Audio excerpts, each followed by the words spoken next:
जमलेल्या माझ्या तमाम हिंदू बांधवांनो, बहिणींनो आणि मातांनो, अशा एका पुणे शहरामध्ये तुम्हाला एका पुन्हा सत्तेत बसणाऱ्या एका पक्षाच्या खासदारकीची उमेदवारी तुम्हाला मिळालेली आहे. Hello guys, welcome back to another new blog. तर मित्रांनो, कशात सगळे, आय होप तुम्ही सगळे ठीकच असाल. तर मित्रांनो, थंबनेलवरून तर तुम्हाला कळलंच असेल आज आपण कुठे जाणार आहे. आज आपण चाललो राजसाहेबांच्या सभेला आणि आज आपल्यासोबत आहे आपला माझा मित्र संदीप, तो मनसेचा कार्यकर्ता आहे, आणि त्यासोबत आपलं मित्र गोविंद. तर आम्ही तिघच आहे. अजून संदीपचे 2-3 मित्र येणार आहेत. आम्ही लगेच 5-10 मिनिटात निघतोय. तर व्हिडिओ शेवटपर्यंत नक्की बघा, तुम्हाला नक्की आवडेल. आणि राजसाहेबांची सभा तर जोरातच होणार आहे.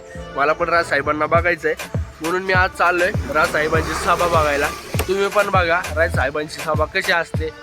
आणि चॅनलला सबस्क्राईब केलं नसेल तर चॅनलला सबस्क्राईब करा, व्हिडिओला लाईक करा आणि जास्तीत जास्त शेअर करा. सगळं दाखवणार मी राजसाहेबांची सभा कशी असते, राजसाहेबांची एंट्री पासून भाषण अख्खं दाखवणार आहे. तर व्हिडिओला लाईक करा आणि चॅनलला सबस्क्राईब करायला विसरू नका.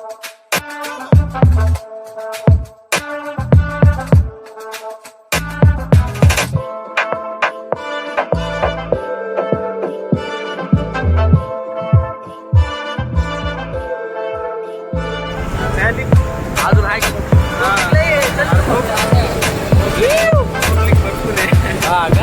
हे तर काहीच नाही. इथून आम्ही 4-5 जणच आहे. पुढं तर अख्खं तांडव आहे, तांडव.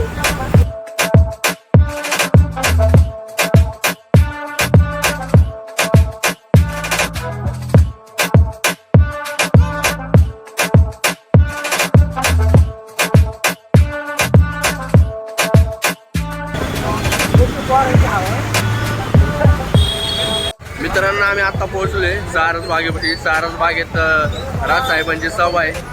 लय पोरं जमल्या, तुम्ही व्हिडिओ तर बघितलं असेल.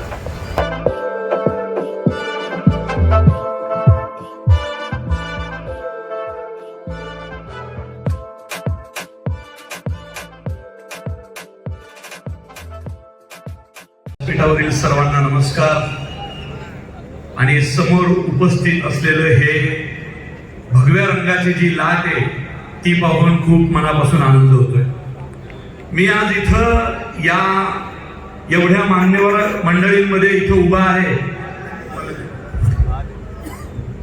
हिंदू जननायक सन्माननीय राजसाहेब ठाकरेंचा, हिंदू जननायक सन्माननीय राजसाहेब ठाकरेंचा, सन्माननीय राजसाहेब ठाकरेंचं आगमन झालेलं आहे. सर्वांनी टाळ्यांच्या गजरामध्ये त्यांचं स्वागत करायचं आहे.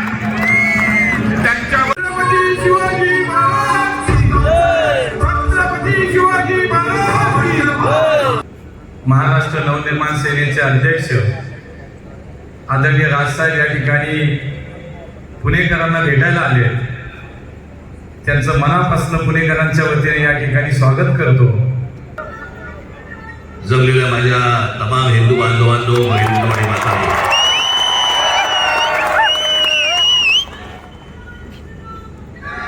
सर्वप्रथम मी आपणा सर्वांना अक्षय तृतीयेच्या शुभेच्छा देतो.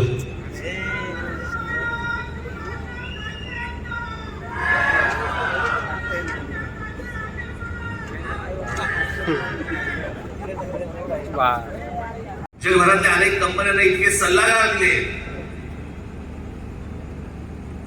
अशा एका पुणे शहरामध्ये तुम्हाला एका पुन्हा सत्तेत बसणाऱ्या एका पक्षाच्या खासदारकीची उमेदवारी तुम्हाला मिळालेली आहे. म्हणून मी तुमची सभा घेण्यासाठी आलोय. 4 गोष्टी मला काही सांगायच्या आहेत तुम्हाला.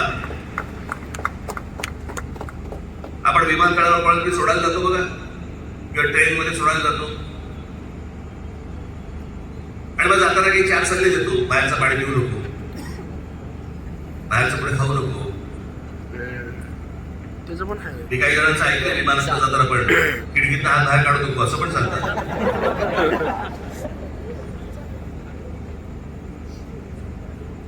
पण मला असं वाटतं की आपल्या या सगळ्या नियोजन शून्य गोष्टींमुळे अनेक वेळेला आपल्या शहरांची जी शहरं बर्बाद होत आहेत, जी डोळ्यात देखत बर्बाद होताना दिसत आहेत, आणि ती जर समजा लोकप्रतिनिधी म्हणून जर उद्या समजा खासदार असतील, आमदार असतील, नगरसेवक असतील, हे जर समजा ती शहरं वाचवणार नसतील, मोठी चांगली करणार नसतील, मी एक 2014 साली एक छोटी डॉक्युमेंटरी केली होती एस्थेटिक वरती, युट्यूब वरती असेल बघा तुम्ही ती. घरात बाहेर पाऊल ठेवल्यावरती सुखा समाधानाचा श्वास घेता आला पाहिजे. मी एका चांगल्या शहरामध्ये राहतोय, हे चित्र उभं करण्याचं काम जबाबदारी ही तुम्हा लोकांवरती आहे.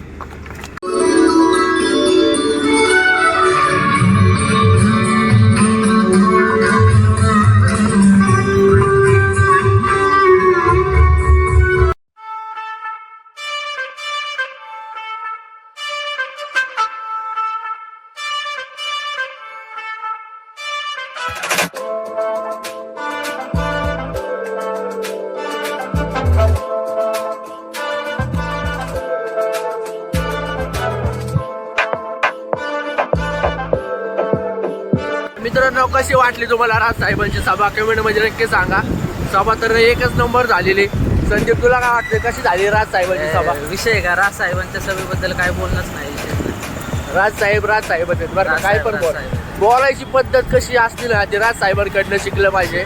बाकीचे नेते काही कसंही बोलतात जे तोंडाला ते, पण राजसाहेबांचं तसं नसतं बरं का. काय म्हणतो, किंग सगळे असतात, पण मुद्देसूद king बोलणार, maker मुद्देसूद. हा, आणि शब्द बघितले एकदम प्रॉपर. आपण पण काही बोलतो बरं का, त्यांचं तसं नाही. त्यांचा अभ्यासच तेवढा आहे ना मित्रांनो.